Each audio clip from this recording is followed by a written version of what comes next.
In the Gospel of John, Jesus says to his disciples, his followers, I am the good shepherd. The good shepherd lays down his life for the sheep. The hired hand, who is not the shepherd and does not own the sheep, sees the wolf coming and leaves the sheep and runs away. And the wolf snatches them and scatters them. The hired hand runs away because the hired hand does not care for the sheep. I am the good shepherd. I know my own, and my own know me, just as the Father knows me, and I know the Father. And I lay down my life for my sheep. I have other sheep that you do not know belong to this fold. I must bring them also, and they will listen to my voice. So there will be one flock, one shepherd. For this reason, the Father loves me, because I lay down my life in order to take it up again. No one takes it from me, but I lay it down of my own accord. I have power to lay it down, and I have the power to take it up again. I have received this command from God. So I want you to imagine a little bit with me this morning.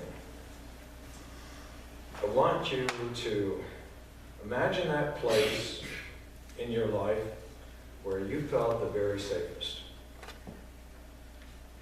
Okay, for me, that would probably be upstairs at Grandma's house. When we would stay there, there were a couple of beds upstairs.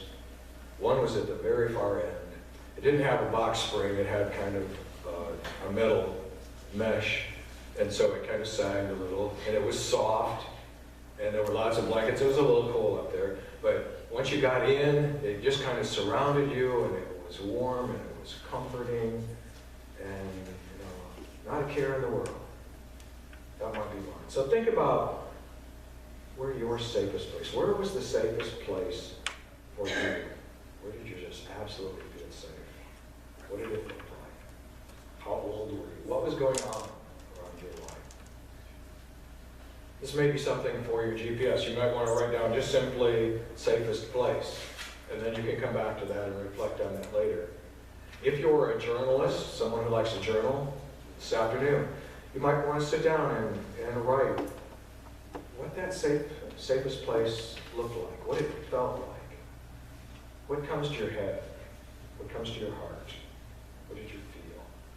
If you're a painter, Gene, you might want to go home and you might want to paint what that was like, that safest place. If you're a poet, you might want to write a poem about it. But right now, I just want you to try and find that safest place. Concentrate on that feeling of peace, of calm, safety. I don't know what it is for you, but whatever it is, that's what it feels like to be a shepherd of the sheep of the good shepherd. Sometimes we talk about that as being in the hands of God. That's an image that works for me. You may have others. That's what Jesus means when he said, I am the good shepherd. I am your safe place. No matter what happens, we are safe in the hands of God. Now, that doesn't mean we won't have struggles. Right? We've all had struggles. We will continue to have struggles. But in the midst of those, we can have a safe place. Ziggy, in one of his cartoons, said, I went to the school of hard knocks. Right now, I'm doing postgraduate work. We've all been there. Some of us may be there right now.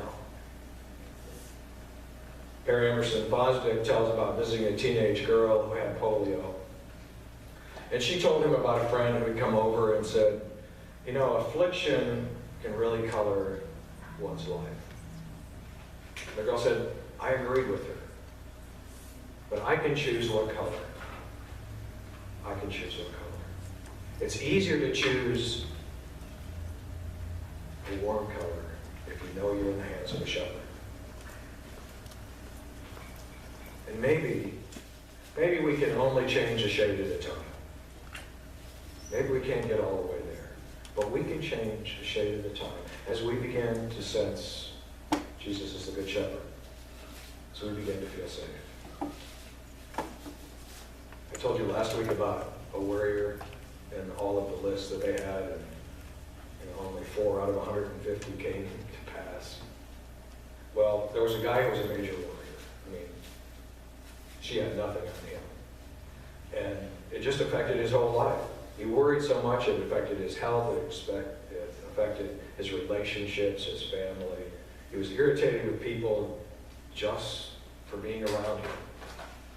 Well, one day as he was walking out of the house, he had a lilt to his step, and he had a smile, and he was whistling, and his neighbor thought, what in the world is going on?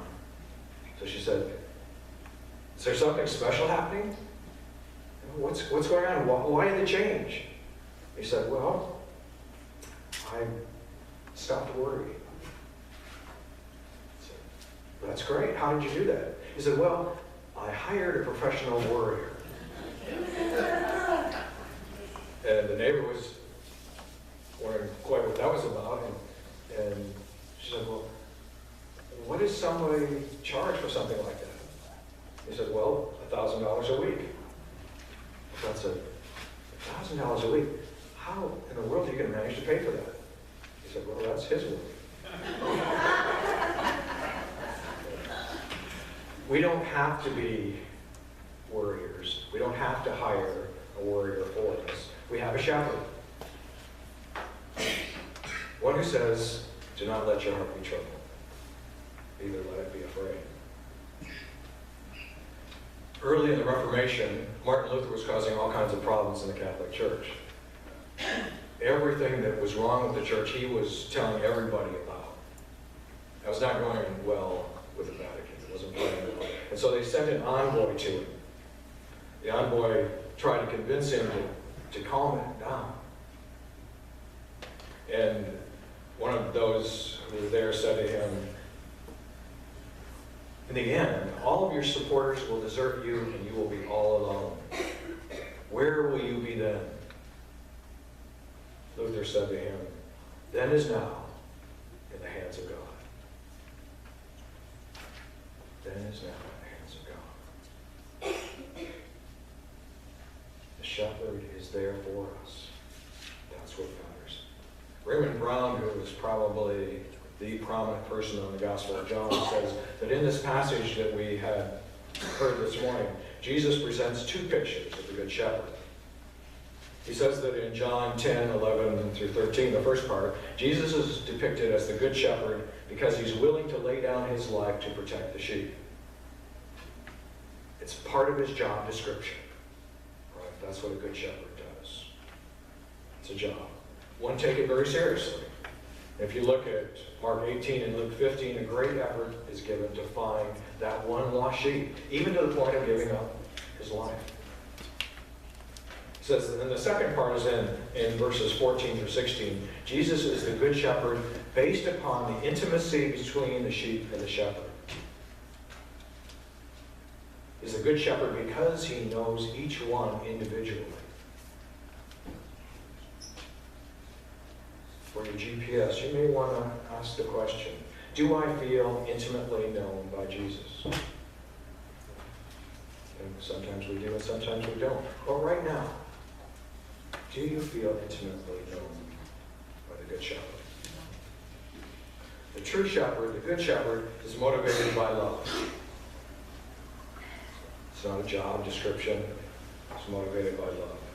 William Barclay speaks about the differences between shepherds in Britain and shepherds in Palestine.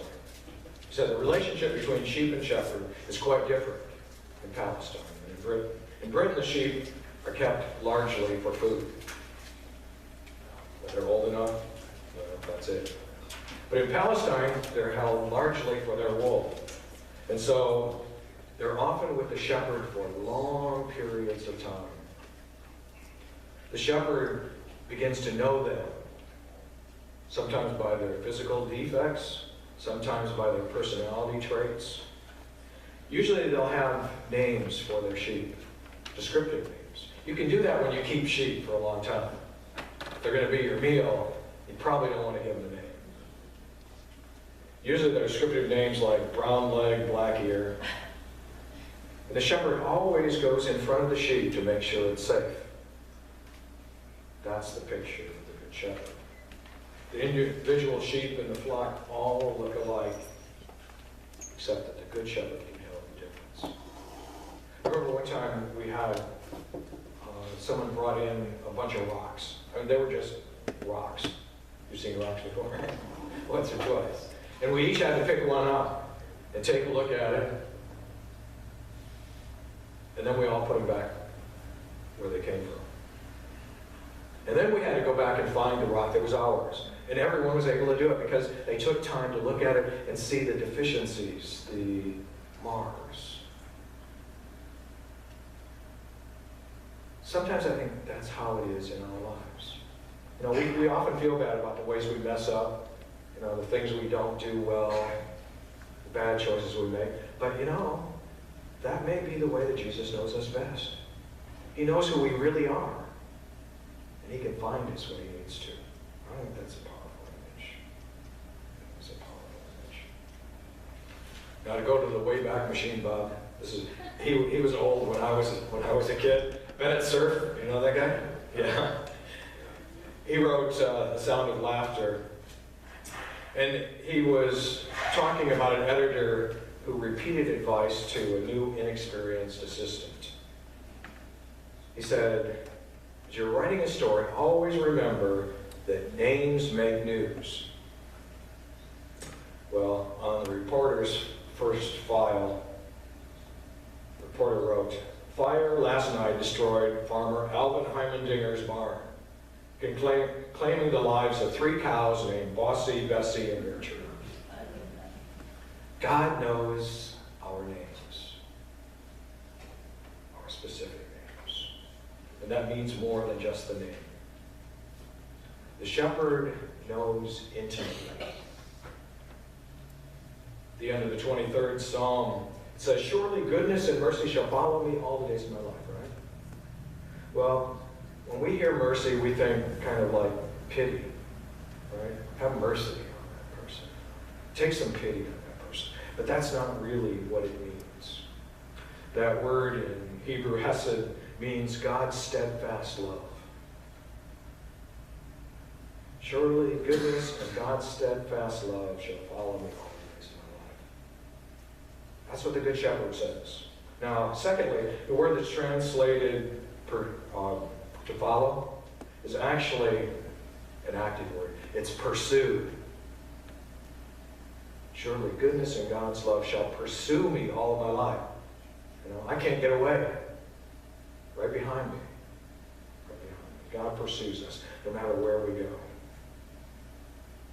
For your GPS, you may want to write down, I am pursued by God's love. I am pursued by God's love. I hope you know that. Now the other side of that is discovered by Hugh Redwood. He was a celebrated lay preacher in England. He was in great demand as a speaker. But he had one of those times in his life. He just didn't know which way to turn. He didn't have the strength to carry other people. He didn't have strength for himself. And one time, before he was to meet with a large group of speakers, he visited some friends, had dinner with them, and the woman who was his hostess suggested that he go into the study, sit down, kick off his shoes, rest a bit before the meeting. Well, he was glad to get a little quiet time. As he sat down on one of the chairs, he noticed that on the table next to the chair was a Bible, a King James Bible. And he discovered it was open up to Psalm 59. So he picked it up and he began to read it. And then when he got to the 10th verse, he found these words underlined. The God of mercy shall prevent me. Now, that's one of the problems with the King James Version. Words then don't mean the same as they do now.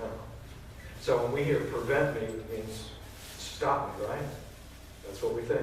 But actually, what it means is goes before. It goes before. It's like, you know, if you're a politician, your campaign's going somewhere, you have people you send before. That's where John Wesley got his idea of prevenient grace. That God goes before us, is waiting for us when we get there. And he saw that in the margin someone had written, my God in his loving kindness shall meet me at every corner. We might say, shall meet me at every turn. God goes before us and is waiting for us.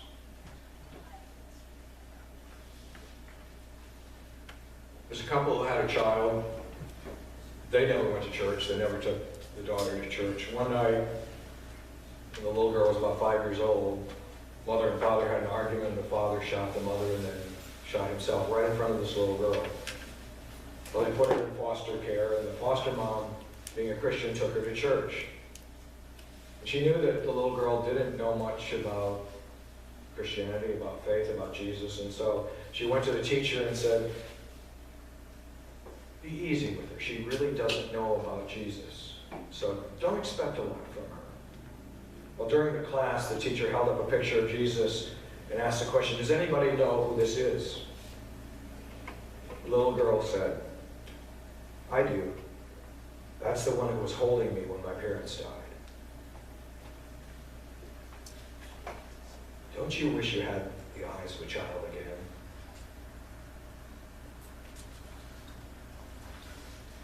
Marianne Bird writes about her childhood. She wrote, I grew up knowing I was different and I hated it. I was born with a cleft palate, and when I started school, my classmates made it clear what it looked like to them. A girl with a misshapen lip, crooked nose, lopsided teeth, and garbled speech. When classmates would ask, what happened to you, I'd tell them I'd fallen on a piece of glass. It seemed more acceptable than to say that's how I was born.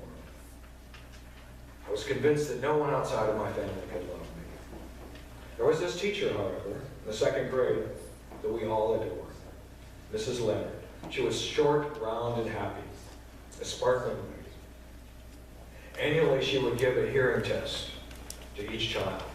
She would be at the desk, and she would have the students stand by the door, and she would whisper little phrases like, are those new shoes? Or what color is your hair? And then the child had to repeat what they heard.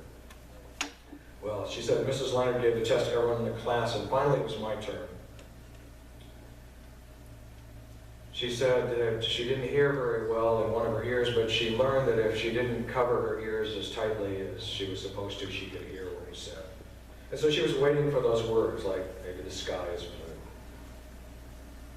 But then she heard those words that Mrs. Leonard said to her. Mrs. Leonard whispered, I wish you were my girl. Words that changed her life.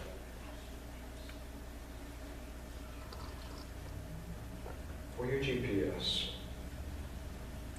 I want you to listen close for God's word for you this week. Hear the shepherd call your name. Find that safe place.